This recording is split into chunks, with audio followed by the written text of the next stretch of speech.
Are you ready to meet God? Because you're going to meet him in this episode, and you better be on your best bit.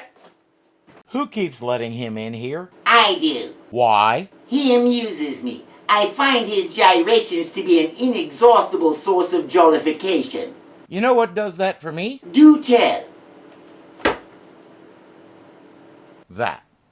When we left our heroes, they were in the custody of Joshua son of Nun, leader of the Israelites and prophet of the God of the Hebrews. As you know, I'm a Christian with multiple degrees in the Bible. I've served as a preacher, teacher, scholar, tutor, translator, editor, you name it in the field, I've done it. I know what I believe and I know why, and my faith has been through the fire. So stuff like this strikes a serious chord with me. Your mileage may vary. That's cool. I ask you to keep your cool. There are some lines in this episode that are going to irritate some of you, so I want you to keep some things in mind. First, we're watching time travelers. Second, Joshua, the Hebrews, and the Canaanites of Jericho speak modern-day English. Third, nobody in the 14th century thinks Doug's tie is weird. I hope you can see my point. We're taking this story as it stands in the book of Joshua so we can tell a story about our time travelers. Don't overthink it. Fourth, many of these lines reflect the general perception about America at the time, so watch them from that perspective. Fifth, roll a fat one and take a big hit. How do I know that you come from the future and not from the king of Jericho? Do the men of Jericho dress like that? He says, we've been marching around the city for 5 days, and the king of Jericho would love to know why. We come from a time where your God is our God. There's one of those lines now. Take another hit. An angel of the Lord came to you. He commanded that your army march around Jericho once each day for 6 days and 7 times on the 7th day. And then the priests should blow their ram's horns as a signal for all your men to raise a mighty shout. And the walls will fall down before them. Joshua hasn't told anybody about that. If the king of Jericho were to capture one of his men and question him, it wouldn't do him any good because they don't know why they're doing this either. Okay, Joshua is a little more dramatic than that. I have revealed that to no one. Not even the captains who do my bidding. I believe you. Let me get one of my annoyances out of the way, and it's not just with this episode. Movies, TV shows, plays, books, whenever they get to a story from the Bible, they have the characters speak perfect English. Too perfect. Why couldn't he say, I haven't told anyone about that, not even my captains? No, we get this. I have revealed that to no one. Not even the captains who do my bidding. Set a story in the time of Robin Hood and you get a line like this. I'm going to take a ride into town and pick up some flour. I'll be back before sundown. Set it in biblical times and you get this. Behold, this very day I shall mount our noble beast and ride forth to the nearby village, therein to purchase a measured amount of ground wheat powder, whereupon I shall return ere the sun sink into its nocturnal slumber. Joshua wants to know, in much more flowery language, if the people of the city are freaking out yet. We only know that you sent 2 spies into the city to find out. Your coming is a sign of the Lord. You are those spies. I know a lot of ancient Hebrew, but I don't think I ever learned how to say, oh crap. And by the way, Tony, you talk too much. We're strangers to your time and custom. Our ignorance might endanger a mission of such consequence. The Lord will guide you. Remember that your God is our God bit? Yeah, prove it.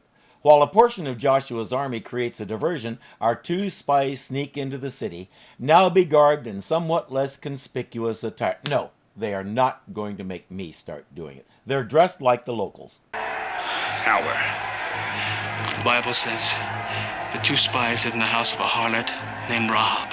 If you went to Sunday school or some such, you might have heard it pronounced Rahab, and your teacher might have changed the subject when you asked what a harlot was. Thing is, as 2 strange men who somehow made their way into the city, that was the least conspicuous thing they could do. A couple of lonely travelers, where would they go first? That's what the average person on the street would say and pay them no attention. It was a stealth move. Sam Fisher would be proud. Captain. What is your will, O High Priest? Is it my imagination, or does he look a lot like Checkmarks the Major Domo in that place the Robinsons found under their adopted planet? It's not the same actor, but it does tell me that when Irwin Allen wanted to create a weird character, he kind of fell into a rut. Tell them I have consulted the Oracle. What does he say? Almighty Chemosh assures us the walls of Jericho are impregnable. Of course, right now the Israelites aren't trying to impregnate it. They're staying out of arrow range and making a lot of noise to hold your attention. And it's working. Why didn't Chemosh tell you that?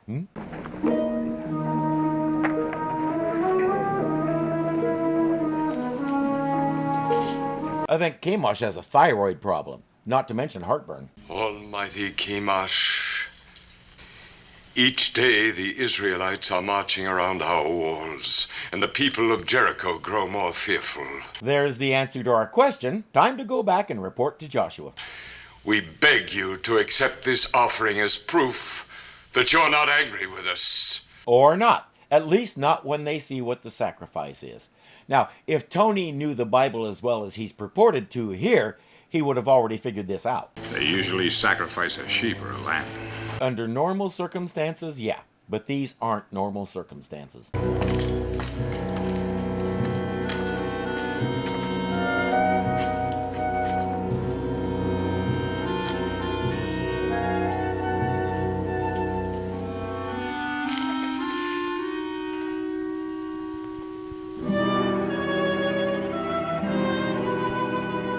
Just like we saw back on Krakatoa, it's amazing how ready these priests are to sacrifice other people's lives, other people's children, and not their own. If I'm there, I say, Chemosh demands a human sacrifice. Lead us by example, O Great One. You go first. As we saw, that little girl isn't too hot on this idea either. Not to mention, I'm not sure how she can walk in that 10-ton getup. Putting on my scholar hat for a moment, I've always wondered who dreams up these rituals and incantations and gyrations and use this herb and that scent in the idol's navel. It has to be a niche for flowers. Who comes up with all this stuff and why does anybody buy it? Is it the hat, the mustache and sideburns? Who told him about all this and how did they know? As a researcher of ancient history, it amazes me how long something like this can go on before one person finally steps up and says, wait a minute, is it possible we're doing this wrong? You should be proud, mistress, that your sister has been chosen by Chemosh. She's so young. Guess who the lady in the veil is. And if you think Tony and Doug are going to stand by and watch this happen, you must be new here. Bride of Chemosh, may your blood bring us victory.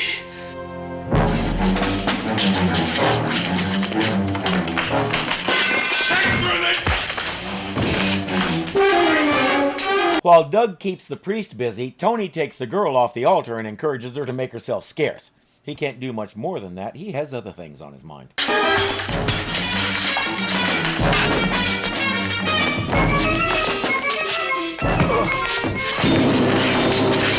Since there's two of them against 24 guards, guess who loses?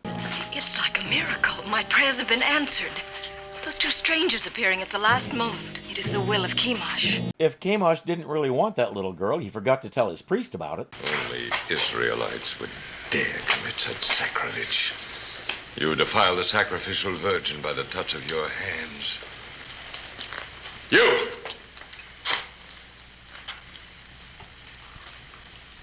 You're no longer worthy of Chemosh. Go! I'm sure she's all broken up about it.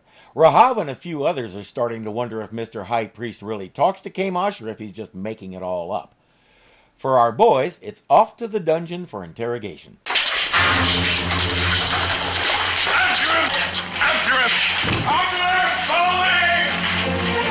As I said, for Doug, it's off to the dungeon for interrogation. Tony has managed to slip into somebody's house and evade the guards, for now.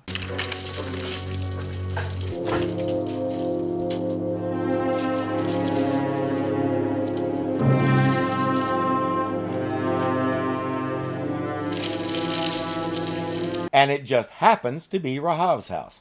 And now that we've gotten a good look at her without the veil, all good Adamaniacs should recognize Blaze, Falseface's associate who reformed and went to live with her poor but honest brother. Her real name was Myrna Fahey. She was already well established as a bit part actress and had famously appeared in several episodes of The Perry Mason Show, to name just one.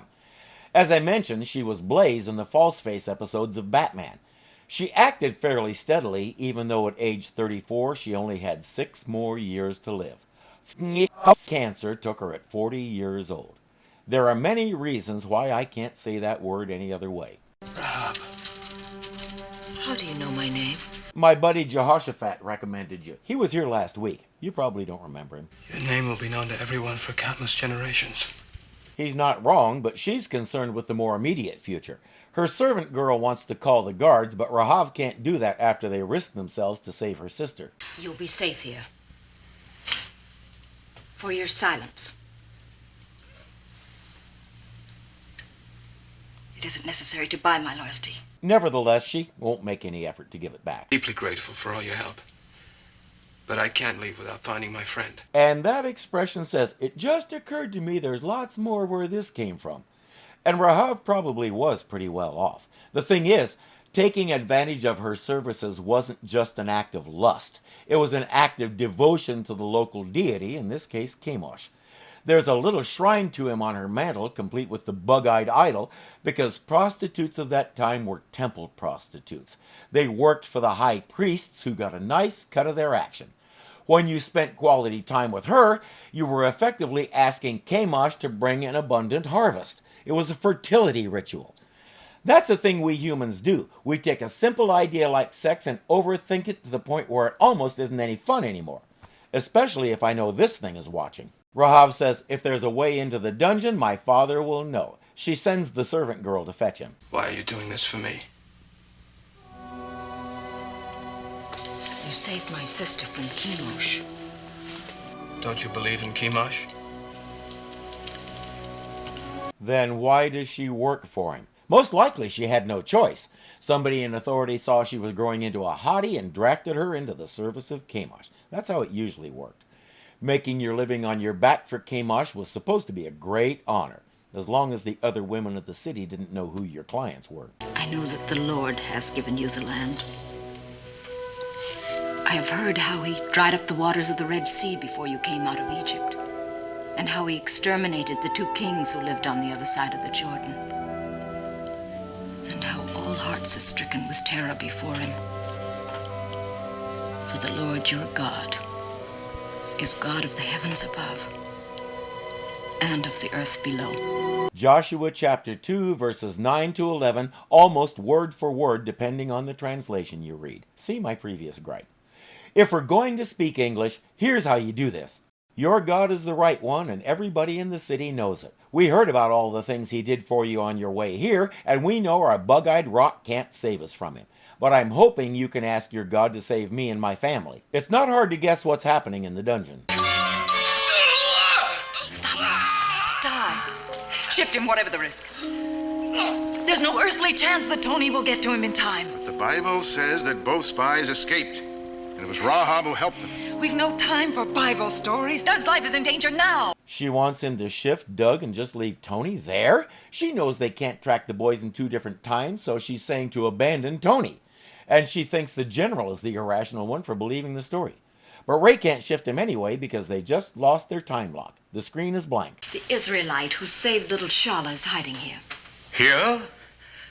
What will they do to you if they find him? Father, he risked his life for us. We must do as much for him. Her father is blind. It's clear from his face that he wasn't born that way. My father used to be a great architect. The king selected him to build the new palace. When it was completed, he feared my father would reveal its secrets. He rewarded my father by blinding him. When I read ancient history, it always amazes me that kings did things like that and still expected mindless loyalty out of people, and got it. That left his family with no support, and that was why Rahab had to do what she does. They've all had enough of their king, Chemosh, and the whole bit. They're ready to convert. For starters, he tells Tony about a secret passage to the dungeon behind the big statue of Chemosh.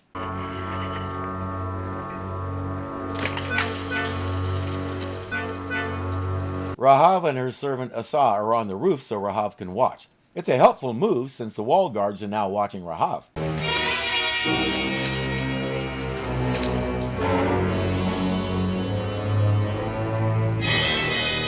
If she was in that outfit and smiling at me like that, she'd have my full attention too. Tony has reached the dungeon. All he has to do is deal with the torturer.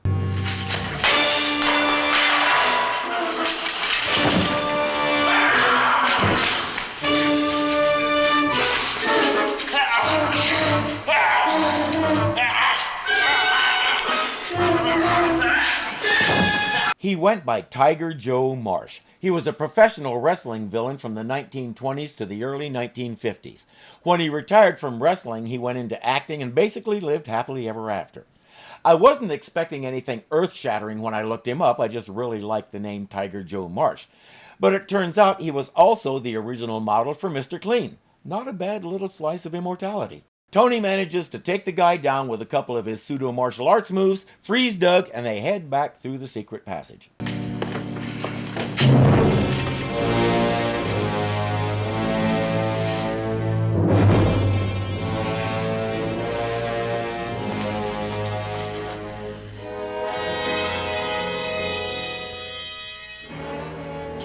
Kill him.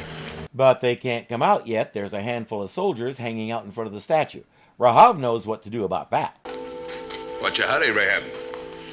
How about you give me one of those nice ripe figs, huh? Is that a euphemism? Come on, help yourself, man. Well, yes and no. They're enjoying the figs all right, but they're enjoying the peek at her figs more. That fig's given me a taste for something more.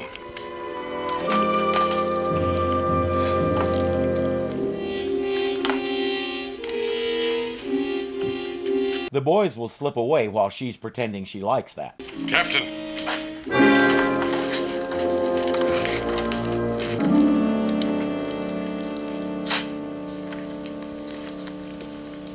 And while he tries to pretend he wasn't just doing that. The king commands his army to search for the 2 spies. 2 spies?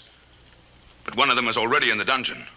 He escaped. Well, he was your prisoner and your responsibility, and by your own decree, the penalty for letting him escape is death, so it's time to kill you, right? Never seems to work that way. Such a mystery. Is he a sorcerer that he can pass through stone walls? My men already fear the Israelites' magic. Then capture those 2 before your army's too demoralized to fight. Rahab knows Doug and Tony went back to her place. She's already made a plan to let a rope down from her window so they can escape the city, so she needs to get back there and make it happen. Search the city street by street, house by house, and room by room. I will find this rock musician who seeks to steal my look. They're searching the city for you, house by house. They think you're sorcerers and must be destroyed before the soldiers lose all courage. Mistress, if they are found here, what'll become of us? We'll go. No, you can't leave the house. This window, it's built into the city wall. Now I'm a little lost. Tony is talking about the window and going down on a rope and all the rest as though it just occurred to him. Rahab already told him that plan an hour ago before he went to get Doug. We know Tony isn't that ditzy, so I'm going to guess the writer fell asleep and forgot what they'd already written. And proofreading is for squares, man. They can't shinny down until after dark when the guards won't see them. Rahab has all that flax drying on the roof, so she'll hide them in that. Our friend the captain comes in with his soldiers, and they start searching and asking questions. Rahab says, they came here, but I sent them away. Did you see them leave? My father's blind. He's standing in the middle of the floor doing nothing, seemingly staring into space. He has those scars all over his face. Seriously? What about you?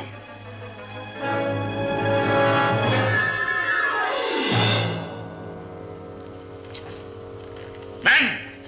Assuming he doesn't find them up there, I have a feeling she just lost her job. And assuming he does find them up there, I have a feeling she's going to lose more than that.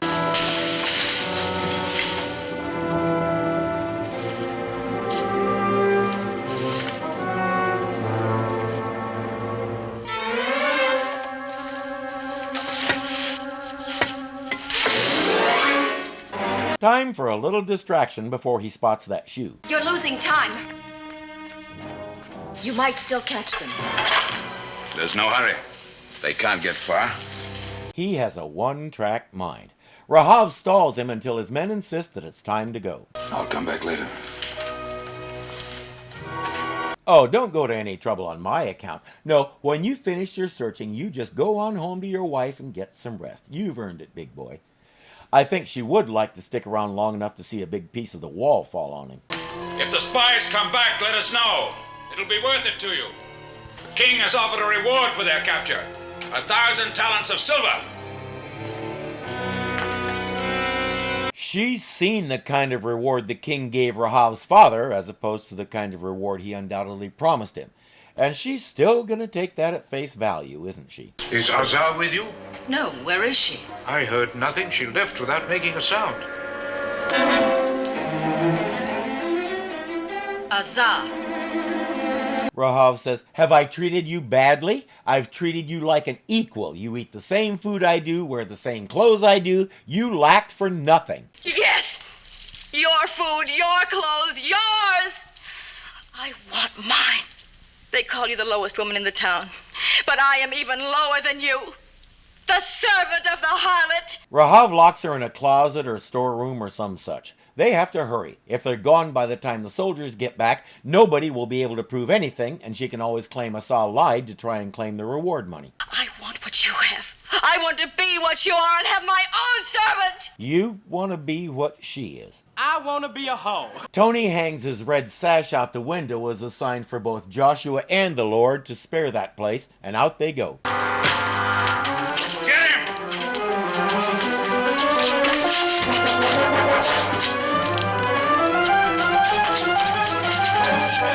Of course, he arrests Rahab too and lets Asa out of the closet. Remember, the reward is mine. I captured him. The reward is mine. Will you cheat me out of it? Am I to get nothing when I earned all of it? There's your reward. Again, she's already seen firsthand how these guys reward a job well done. If something bad happens to her, I'm sorry, but she walked into it face first.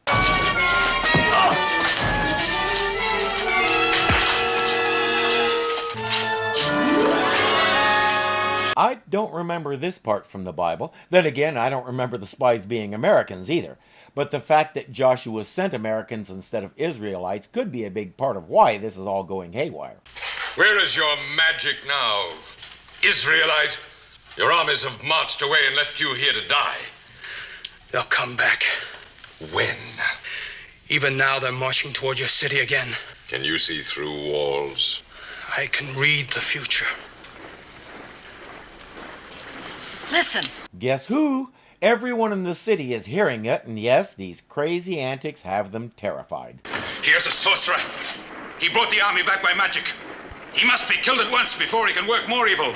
The priest prays to the statue and decrees that they be stoned to death. Guess who'll lead that parade? Stone them! Stone them! Stone the harlot! The Israelite spy! Stone them! Stone them! Stone them! Stone them! Anne has seen enough. General Kirk keeps explaining to her that the Bible says the spies will save Rahab and her family, but she insists something's gone wrong. What we're seeing isn't following what the book says. If you won't bring them back, I will. Oh, wait, you may kill them instead of shooting.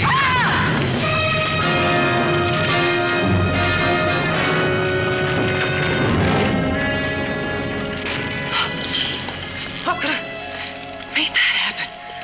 Heaven knows. And we say heaven knows because nobody really knows how his name is pronounced. Oh, Joshua probably did, but he's not telling.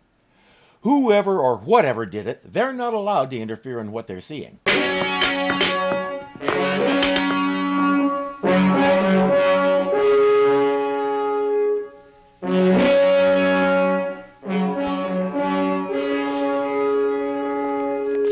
Tony just told them this was going to happen. He said, then the soldiers will shout and your precious walls will collapse into rubble. I think the people are starting to believe him.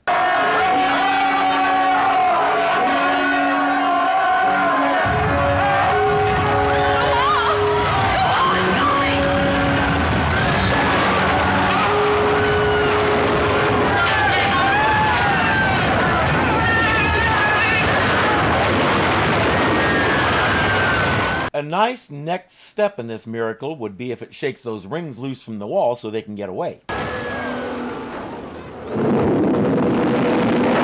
You're awfully quiet, Anne. God has appeared in a cloud of dust! Witnessing a miracle. A tornado is a natural phenomenon caused by a centripetal whirlpool of wind. You're correct. Now explain where the wind came from, since there wasn't any until those guys started yelling. Then explain how and why it twisted into a tornado when there's not a cloud in the sky and the air pressure is steady. You can't explain this away with a what, Anne. You got to give us a how. Whatever creates faith is a miracle. What? I have no idea what that is even supposed to mean. Either that stuff is happening, the walls really are falling down and all the rest, or it isn't. That may be the most meaningless attempt at a theological statement I have ever heard. And frankly, it's terrible television, too. Whoever wrote that line should have been docked a day's pay. Doug has returned to the city with the army, and Rahab's father just told him where she and Tony are.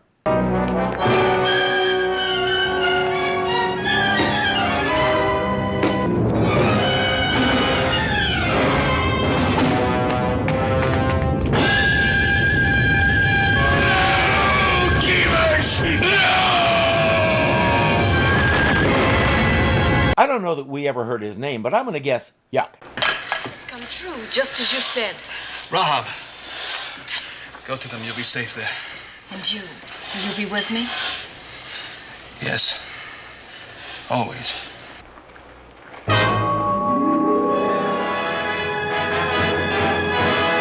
Just not physically. At the end of last episode, Anne said this. We'll see whether or not the walls came tumbling down. So now that she's seen it for herself, what does she have to say?